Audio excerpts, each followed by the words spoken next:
R$ 0 de dividendos. Aquilo que todo investidor de fundo imobiliário teme, aconteceu. O Tordesilhas Fundo Imobiliário, TORD11, que possui mais de 104 mil investidores, deixou todos eles sem dividendos algum. Isso deixou não apenas os investidores do TORD11 muito chocados, como todos os outros investidores de fundos imobiliários. Afinal de contas, o principal motivo para investir em FIIs é os rendimentos. Eu vou explicar aqui qual foi o motivo para eles não pagarem dividendos no TORD11 e se isso pode acontecer para outros fundos imobiliários. E já vou dar um spoiler. Sim, pode acontecer com outros fundos imobiliários e eu vou dizer depois quais são aqueles que mais têm risco disso acontecer também. Só que antes de entrar de sola nessa parada, eu quero passar um recado rapidinho para você. Do dia 19 ao dia 22 de setembro vai rolar a Semana Liberdade Financeira. Primeiro link na descrição, você clica e se inscreve gratuitamente. Esse anúncio pegou muita gente de surpresa, né? O pagamento de R$ 0 de dividendos do TORD11. Sim, o fundo imobiliário não pagou absolutamente nada,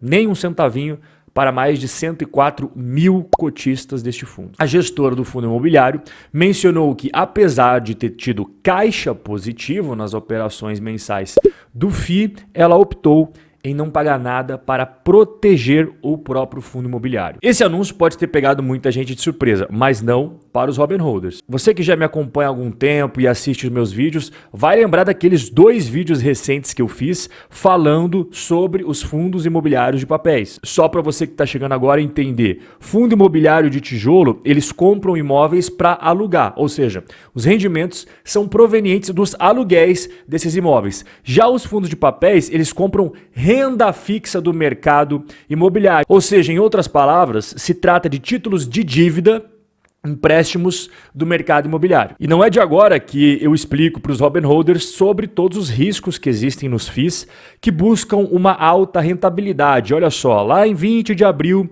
eu já tinha feito vídeo explicando sobre o TORD11, explicando sobre o DEVA11, HCTR e inúmeros outros fundos de papel. E agora, recentemente, no dia 21 de julho, fiz outro vídeo só explicando sobre fundos de papéis, como que eles começam, como que eles são estruturados, quais são os riscos, os prós e contras, vantagens, benefícios, problemas, tretas, enfim, tudo que você precisa saber. E nos últimos meses, um monte de investidor entrou pesado em um fundo imobiliário de papel porque eles são aqueles que estão pagando mais. Comparado aos tijolos, eles estão pagando muito mais dividendos. Eu já disse várias vezes e repito novamente. Não existe almoço grátis, né? Se um investimento ele tá te dando mais rentabilidade, você pode ter certeza absoluta que é porque tem mais risco. Eu sempre digo o seguinte, não tem como a gente fugir do risco na nossa vida, né? Se você andar na rua, já tem risco. Você vai dirigir, tem risco. Você vai pra academia, tem risco. Você vai tomar banho, tem risco. Tudo tem risco na nossa vida, né? E nos investimentos não é diferente. Ponto-chave é você saber gerenciar os riscos e não fugir deles, até mesmo porque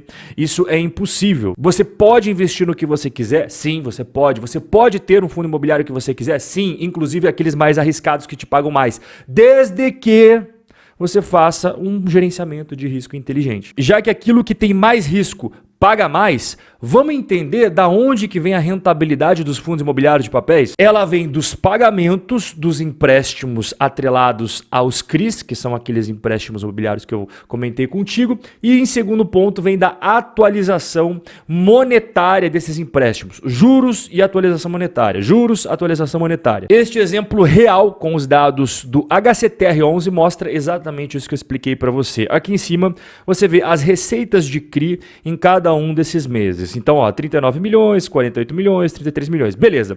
Da onde que surgiu essa receita de CRIs? Uma parte vem dos juros. Olha só, você tá vendo aqui, ó.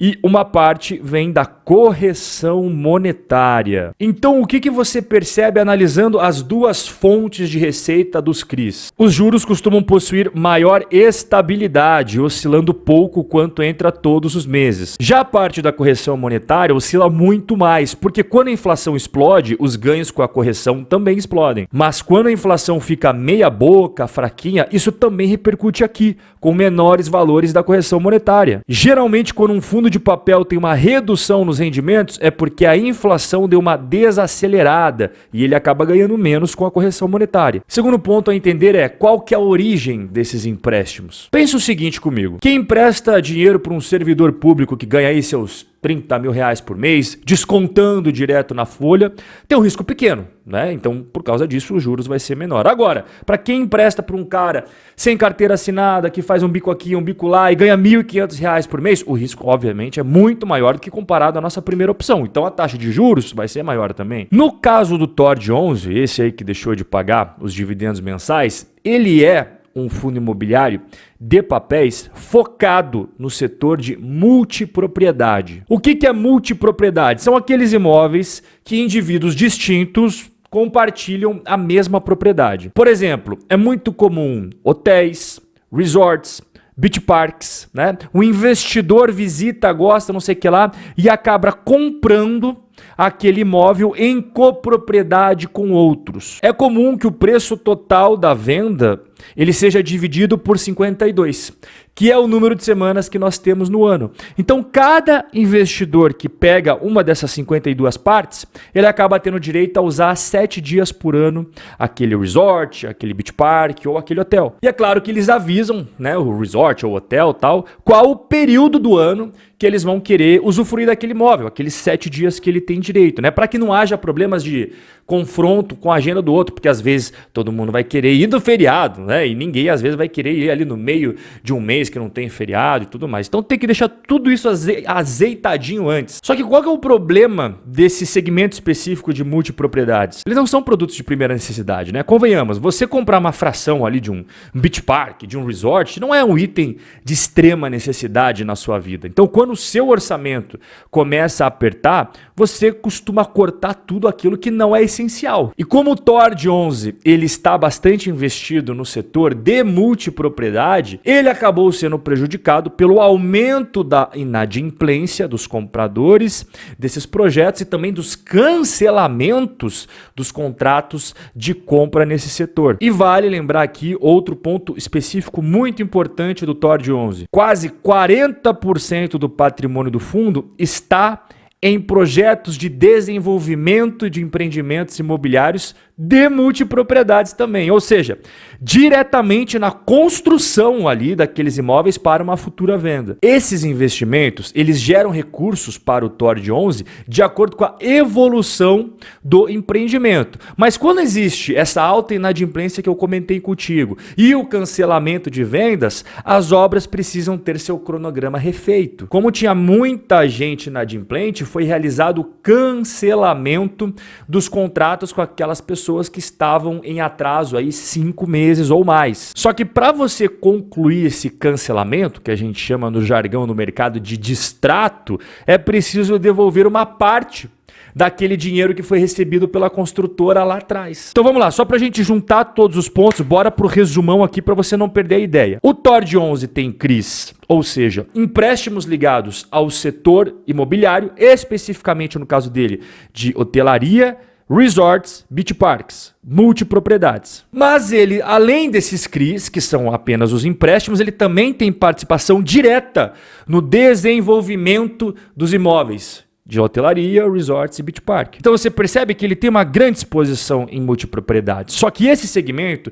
está enfrentando um aumento da inadimplência e um cancelamento dos contratos de compra. Em algum desses projetos de multipropriedades aí do TORD 11, as vendas canceladas chegam a 60% e a inadimplência chega a bater a 55%. Então, devido a todos esses fatores somados, o fundo achou melhor segurar os rendimentos que eventualmente seriam distribuídos para manter uma maior posição de solidez do fundo. O TORD 11, além dos CRIs e dos desenvolvimentos imobiliários que ele também investe em outros fundos imobiliários. E hoje, a maior posição do TORD 11 é um fundo imobiliário que se chama Serra Verde. O ticker é SRVD11. Só que tem um pequeno detalhe. Este fundo imobiliário, ele não distribui dividendos desde lá de abril de 2022, o que certamente acaba não ajudando em nada na situação atual aí. E outros fundos imobiliários podem sofrer como ele está sofrendo? Sim, com toda certeza. Se o fundo imobiliário de papel tiver CRIs ligados a multipropriedades, ou se o fundo imobiliário tiver projetos de desenvolvimento